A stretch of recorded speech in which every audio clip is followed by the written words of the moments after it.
누가복음 23장 32절부터 43절까지 같이 읽어보겠습니다. 또 다른 두 행악자도 사형을 받게 되어 예수와 함께 끌려가니라. 해골이라 하는 곳에 이르러 거기서 예수를 십자가에 못 박고 두 행악자도 그렇게 하니 하나는 우편에 하나는 좌편에 있더라. 이에 예수께서 가라사대 아버지여 저희를 사하여 주옵소서. 자기의 하는 것을 알지 못함이니이다 하시더라. 저희가 그의 옷을 나누어 제비 뽑을세 백성은 서서 구경하며 관원들도 비웃어 가로되 저가 남을 구원하였으니 만일 하나님의 택하신 자 그리스도여든 자기도 구원할지어다 하고 군병들도 희롱하면서 나와 신포도주를 주며 가로되 내가 만일 유대인의 왕이여든 내가 너를 구원하라 하더라. 그의 위에 이는 유대인의 왕이라 쓴패가 있더라. 달린 행악자 중 하나는 비방하여 가로되 내가 그리스도가 아니냐 너와 우리를 구원하라 하되 하나는 그 사람을 꾸짖어 가로되 내가 동일한 정죄를 받고서도 하나님을 두려워 아니하느냐 우리는 우리의 행한 일에 상당한 보응을 받는 것이니 이에 당연하거니와 이 사람의 행한 것은 옳지 않은 것이 없느니라 하고 가로되 예수여 당신의 나라에 임하실 때에 나를 생각하소서 하니 예수께서 이르시되 내가 진실로 내게 이르노니 오늘 내가 나와 함께 낙원에 있으리라 하시니라. 아멘. 이 땅에 신기한 것이 많고 많은 중에 정말로 신기한 것 하나를 꼽자면 어떤 하나님을 믿지 않는 불신자가 한순간에 예수님을 믿고 하나님의 자녀가 되어 구원받는 것이 가장 신기한 일이다. 그렇게 말할 수가 있습니다.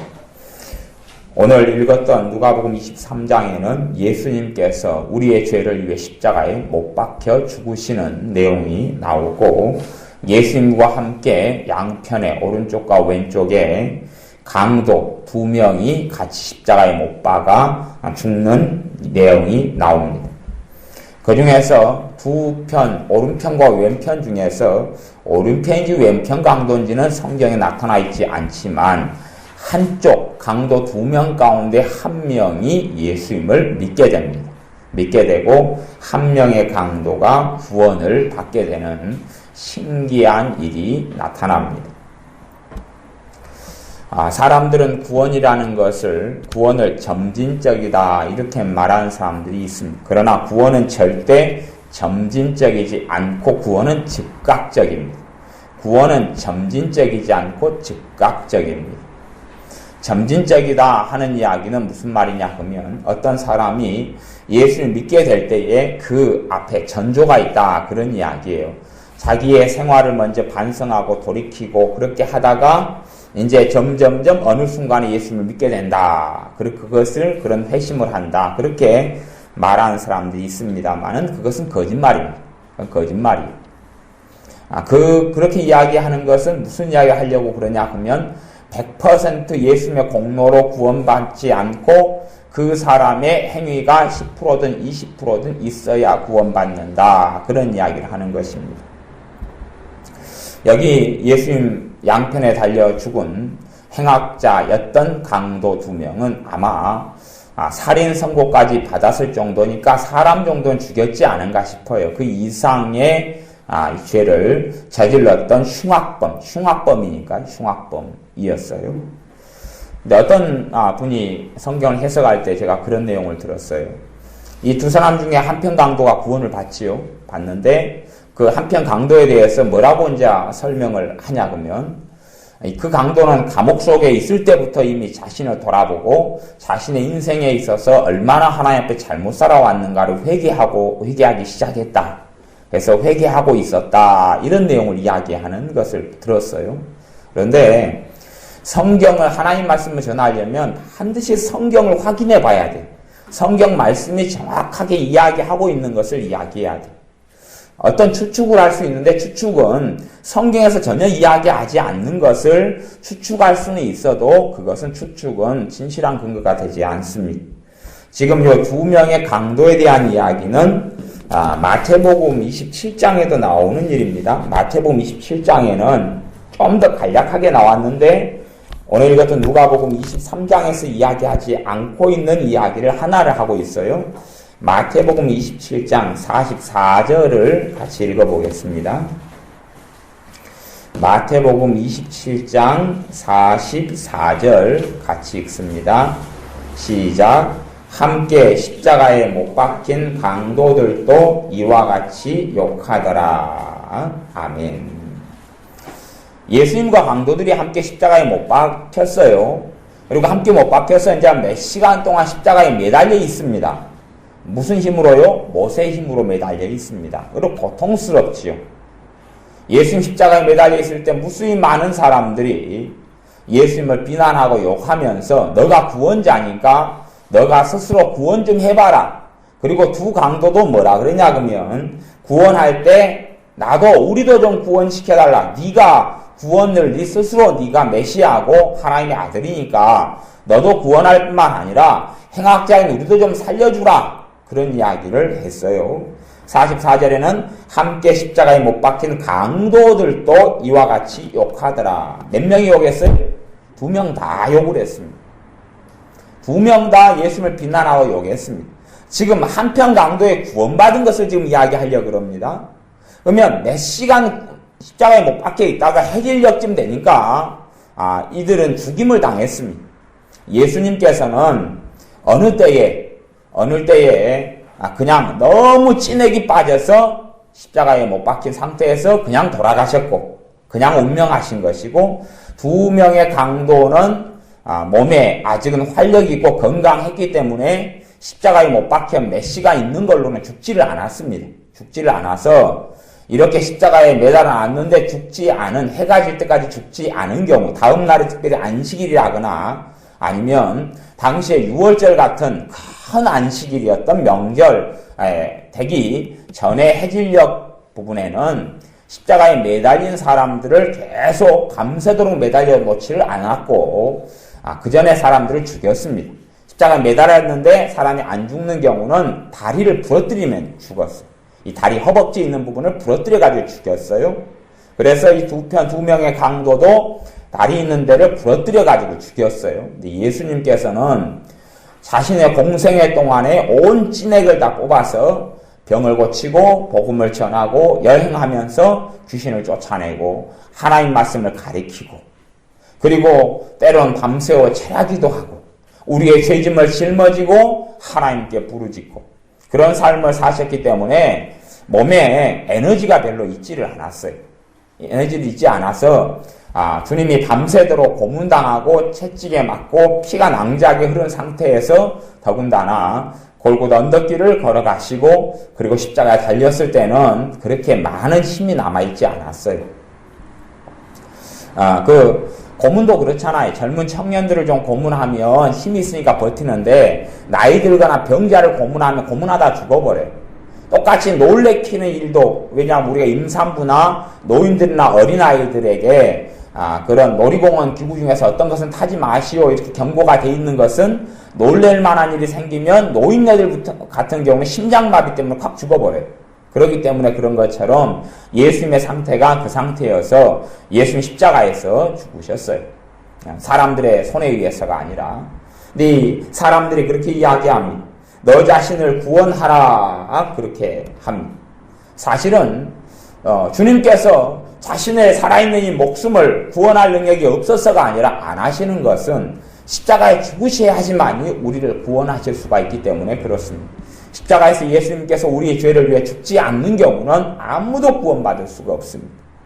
물론 예수님께서 십자가에서 우리의 죄를 위해 죽는다 해도 모든 사람이 자동적으로 구원받는 것은 절대 아닙니다. 절대 아니고 예수님께서 죄를 위해 죽으신 것을 나의 죄를 위한 죽으심으로 받아들이는 사람들은 구원을 받습니다. 두 강도가 다 못된 사람이었습니다. 감옥에 있을 때도 못된 사람이었고 사형 선고를 받은 다음에도 그 악함을 버리지 않았습니다. 그래서 십자가에 달린 다음에도 다른 사람들, 십자가에 달리지 않고 예수님 주변에 있으면서 구경 온 사람들도 예수님을 욕하고 저주했고, 그리고 예수님의 좌우편에 있던 강도들까지도 아까 읽었던 마태복음 27장에 의하면 예수님을 같이 욕하고 헐뜯었습니다. 그러다가 어느 순간이 지나가게 됩니다. 물론 예수님 십자가상에 있을 때에 여러 가지 일이 있습니다. 그래 십자가상에서 7번 말씀을 하셨다. 그래서 십자가상에서 7마디 말, 그래서 가상 7원 이렇게 이야기하기도 한데, 주님께서 아버지여 저희를 용서해 주옵소서. 저희의 자기 하는 것을 알지 못함이니이다. 예수님 십자가에 못 박는 사람들, 이 사람들을 용서해 달라고 기도하시고, 그리고 여러 가지 이야기를 하시는 중에 또 밤처럼 아주 캄캄해져 버린 낮이, 흑암이 둘러싸버린 일도 경험하면서 어느 시점인지는 몰라도 한편 강도가 마음을 바꾸었습니다. 이게 갑작스러운 일입니다. 갑작스럽게 한편 강도가 마음을 바꾸었습니다. 준비된 것도 아니고 얘기된 것도 아니고 예측하지 못하게 한편 강도가 죽기 얼마 전에 자신의 마음을 바꾸었습니다. 그래서 39절부터 마음을 바꾸어서 했던 이야기가 나옵니다. 지금 십자가에 못 박힌 다음부터는 계속 예수님을 함께 두 강도가 못된 사람이어서 욕을 하고 비난하고 헐뜯고 공격하다가 중간 어느 쯤에서 한편 강도가 마음을 바꾸는데, 그것이 39절에 달린 행악자 중 하나가 비방하여 가로되 너희가 그리스도가 아니냐, 너와 우리를 구원하라. 이 두 사람이 한 패거리였던 모양이죠. 그러니까 너와 우리 두 사람을 다 구원해달라. 그렇게 한편 강도가 외칩니다.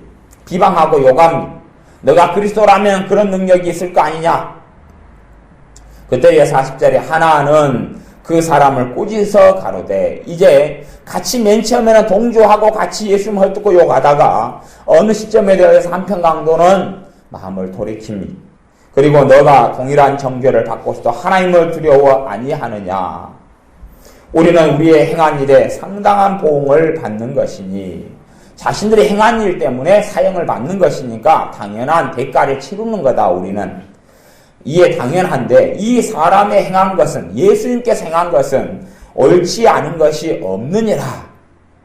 그리고 예수님을 이제 방어하는 말을 하면서 가로되 예수님, 예수여 예수님, 당신의 나라에 임하실 때에, 당신의 나라, 하나님의 나라에 임하실 때에 나를 생각하소서. 자신을 생각해달라.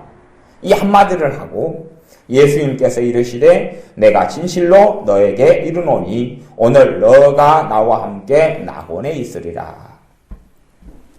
낙원이라는 말은 천국의 다른 말입니다. 천국의 다른 말. 그리고 음부, 하데스, 이것은 지옥의 다른 말입니다. 낙원을 다른 말로 영어로는 파라다이스라 그럽니다. 낙원에 너가 나와 함께 있을 것이다. 낙원이란 단어하고 천국은 그렇게 다른 것은 아닙니다.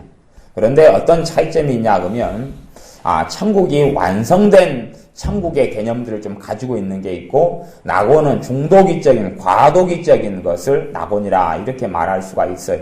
왜냐하면 사람이 죽은 다음에 가는 곳은 영혼의 상태로 가기 때문에 우리의 몸을 안 가지고 갑니다. 몸을 안 가지고 가니까 천국은 나중에 완성된 천국에서는 우리가 예수님 같은 몸을 가지고 병도 없고 아픔도 없고 질병도 없고, 그리고 먹고 마시고 잔치하고 이런 곳이 천국인데, 영혼만 가는 상태이기 때문에 아직 모든 것을, 천국의 모든 것을 누릴 수 있는 상태는 아닙니다. 하지만 그런 의미에서 낙원이다 이렇게 말이 사용되기도 합니다. 우리 주님께서 오늘 너가 나와 함께 낙원에 있습니다. 다시 이야기하면 낙원은 구원받은 자, 낙원은 용서받은 자, 낙원은 죄사함을 받은 자, 그런 사람이 가는 곳입니다. 이것이 참으로 우리에게 위안과 위로가 되는 말씀이 이 한편 강도에 대한 이야기입니다. 왜냐하면 그가 어떠한 대단한 일을 하나님을 위해서 한 것이 전혀 없습니다. 그가 인생과 삶을 몇 시간 전이었는지, 1시간 전이었는지, 30분 전이었는지도 모릅니다. 모르는데 단지 얼마 전에 예수님을 믿기 시작합니다. 그 시점에서 그는 하나님의 아들이 되는 것입니다. 그 시점에서 그 한평강도의 과거의 모든 죄가 예수님의 십자가에 흘린 피로 용서받고 하나님의 나라에 들어가는 구원을 얻습니다. 이게 정말 신비로운 일입니다. 얼마 전까지는 지옥에 갈 수밖에 없는 사람이, 무슨 짓을 해도 지옥에 갈 수밖에 없는 사람이 예수님을 한순간의 믿음으로 구원을 받고 천국으로 들어가는 것입니다. 참으로 이것이 놀라운 하나님의 역사입니다. 구약성경 에스겔 말씀에는 그런 말씀이 있습니다. 한 악인이 인생을 정말로 악하게 살았다 하자. 그가 말년이 되어져서 하나님께 돌아와 하나님께 회개하고 돌아왔을 때는 그가 지었던 과거의 모든 죄가 다 용서받는다. 그리고 하나님 나라에 들어온다. 거꾸로 어떤 사람이 정말로 의롭고 올바르게 살았다 하자. 그가 예를 들어서 이 사람이 60살까지 살았다고 쳐요. 59살까지 의롭고 올바르게 살았어요. 그러다가 의롭고 올바르게 산다 해서 이 사회에서 떵떵거리고 잘 살게 되는 건 아니잖아요. 그렇지 않아요. 내가 양심적이고 정직하게 산다 해서 기업하는 사람, 사업하는 사람들이 양심적이고 정직하게 해서 기업이 잘 되는 경우는 하늘의 별 따기처럼 어려운 경우입니다. 59살까지 하나님 앞에서 바르고 의롭게 살았어요. 그러다가 그렇게 의롭게 살아도 인생에서 거둘 것도 없고 이익도 별로 없고 하니까 내가 살았던 삶이 헛되구나. 하나님 보시기에 바르고 의롭게 살아도 가치가 없구나 생각하고 그 인생을 이제는 내 마음대로 살아버려야 되겠다. 그리고 가령 예를 들어서 이제 에스겔 말씀을 좀 적용해서 제가 설명하는 것입니다. 자기 59살까지 하나님 앞에 살았던 바른 것을 다 버려버리고 그리고 악하게 살았습니다. 그러다가 한두 달이 안 돼서 죽어버렸다고 쳐요. 하나님 말씀에는 뭐라 되어 있냐 그러면 그가 아무리 오랜 세월 선하게 살다가 마지막에 하나님 오기 전에 하나님을 떠나서 악하게 살았으면 그가 선하게 산 것이 하나님께 아무런 소용도 없고 그는 영원한 멸망을 받아 지옥에 들어간다. 그렇게 이야기했습니다. 그러니까 사람들은 그렇게 생각하기를 좋아하는 것 같아요. 우리가 가령 30년 동안 살아왔는데 30년 동안에 내가 16년은 바르고 올바르게 살았고 14년은 못되게 살았으면 빼고 나면 2년이 남지요. 그러면 내가 좋은 나라 천국에 들어가고 이렇게 이제 생각하는 경향이 있는 것 같아요. 그런데 하나님께서는 마지막이 어떠느냐를 묻습니다. 마지막이 어떠느냐를 물어요. 마지막이 어떠느냐? 마지막에 하나님께 돌아왔느냐를 묻습니다. 마지막에 하나님을 섬겼느냐를 묻습니다. 그렇기 때문에 세상의 모든 일이 다 유종의 미를 잘 거둬야 되지만 하나님을 섬기는 믿음은 참으로 그런 의미에서 나이 든 분들에게는 얼마나 예수님의 복음이 값진 복음인지를 알 수가 있습니다. 나이 드신 분들은 내가 80살까지 살아왔는데 이제 죽을 날이 얼마 안 남았어요. 근데 80살까지 하나님을 떠나 우상 숭배하며 하나님을 기뻐하지 않는 삶을 살았어요. 하나님을 섬기지 않고 내 주먹을 믿어라. 내가 왕이다. 내가 신이다. 내 마음대로 나는 산다. 그렇게 80살까지 살다가 그때 하나님께 돌아왔어요. 그때 예수님을 믿었어요. 그때 그의 죄가 용서받고 하나님의 나라에 들어가는 것. 얼마나 나이든 노인분들에게는 이 복음이 축복된 복음인지 말할 수가 없어요. 거꾸로 그런 경우도 있어요. 젊을 때부터 예수님을 믿다가 그리고 나이가 들어가면서 예수님을 떠나버리는 사람도 굉장히 많습니다. 믿음을 저버리는 사람도 많습니다. 예수님을 저버리는 사람도 참으로 이 땅에 많습니다. 그런 사람은 자기가 젊었을 때 신앙생활을 잠깐 했는데 별것 없더라. 이렇게 말하면서 예수님을 떠나가는 사람들이 많습니다. 내가 기도해도 하나님이 별로 도와주지도 않더라. 사실은 그 사람이 기도를 잘못한 거지. 잘못했으면서 하나님이 기도를 안 들어준 것이냐 거짓말을 하고 그러면서 들어주지 않더라. 하나님을 떠납니다. 그리고 자신이 젊었을 때 예수님을 좀 믿었기 때문에 그래 죽은 다음에는 하나님의 나라 천국에 갈 걸로 생각합니다. 이미 예수님을 부인하고 버려버렸는데 그리고 지옥에 떨어져가는 사람도 많이 있습니다. 인생과 삶이 비참했고 과거의 아픔과 상처를 많이 가진 사람에게 복음이 참된 복음이 됩니다. 창기와 세리들 같이 악하고 문제있게 살아왔던 사람이 어떠한 선행고 어떠한 바른 일도 자신의 과거에 얼룩진 것을 덮어버리지 못할 때에 예수님을 믿는 믿음을 통하여 과거의 그 상처와 아픔이 다 덮음을 받았습니다. 이것이 우리의 참된 복음이 되어집니다. 그러므로 우리는 한편 강도가 구원받았다는 사실을 결코 잊지 말아야겠습니다. 한편 강도가 예수님을 믿는 그 순간에 구원을 받았다는 것을 잊지 말아야 합니다. 어떤 사람이 이 땅을 인생을 마치기 전까지는 다 기회가 있습니다. 인생을 다 마치기 전까지는 하나님의 아들이 되고 딸이 될 기회가 있고 영원한 하나님의 나라를 상속받을 기회가 아직까지는 있습니다. 그렇기 때문에 우리 주변에 있는 사람 가운데 죽어가는 사람을 돕는 사역을 호스피스 사역이다. 그렇게 이야기하면 말기 암 환자 이런 사람 죽음을 준비하는 호스피스 사역 이런 것처럼 죽어가는 사람들에게 우리는 끝까지 주님의 복된 소식, 구원의 소식을 전해야 할 것입니다. 그래서 어떤 사람이라도 예수님을 믿으면 구원을 받는다는 사실, 그의 선행도 아니고 그의 착함도 아니고 그의 의로움도 아니고 그가 단지 예수님을 믿었기 때문에 심령 속에서 입으로 예수님 마음으로 믿어 의에 이르고 입으로 예수님을 주님으로 시인하여 구원을 받는 믿음, 그것이 가장 복된 것임을 깨닫고 알아야 됩니다. 우리 삶 속에 이 한편 강도가 처음에는 십자가에 달렸을 때는 예수님을 부인하고 욕을 하다가 어느 때에 예수님을 믿었다 하는 것, 그냥 점진적인 과정이 아니라 한순간에 하나님의 백성이 되었다, 하나님의 자녀가 되어서 구원받았다는 사실을 기억하고 얼마나 하나님의 주시는 구원이 은혜고 값없이 주시는 것이고 대가 없이 주시는 것인 줄 알아야 됩니다. 이 강도가 주일날 가서 예배를 드린 것도 없고 이 강도가 어디 선행을 갖다가 대단하게 한 것도 없고 십자가에 달려있는 중에 헌금을 하나님께 드린 것도 아니고 기도를 대단히 많이 하나님께 한 것도 아니고 그럴 시간도 없었어요. 이 짧은 긴박한 시간. 그러니 예수님을 믿는 하나님의 자녀가 예수를 믿고 살아가면서 하나님께 첫째는 구원을 받을 뿐만 아니라 하나님의 더 많은 은혜를 반드시 고대하고 또한 기대할 만한 하나님의 사랑이 여기에가 있습니다. 정말 보잘것없고 악한 사람을 구원해 주시는 예수님의 사랑과 하나님의 사랑을 기억한다면 하나님의 자녀가 된 우리가 하나님을 의지하고 의탁하는데 왜 안 도와주겠느냐, 그런 말입니다. 하나님을 신뢰하고 따르는데 왜 하나님의 사람들에게 미래가 없고 꿈이 없고 소망이 없겠습니까? 반드시 꿈도 있고 미래도 있고 소망도 있습니다. 하나님께서는 예수님을 통해 이렇게 말씀하셨습니다. 너희 머리털 하나도 상하지 않게 하겠다. 내가 너희를 입히고 먹이고 돌보겠다. 그렇게 약속하셨습니다. 하나님의 약속을 믿고 우리가 날마다 소망을 가지고 꿈을 가지고 살아가야 합니다. 한편 강도가 체험했던 사랑이 우리는 하나님께 나아가는 그날까지 체험해야 될 하나님의 사랑인 줄로 믿습니다. 기도하겠습니다.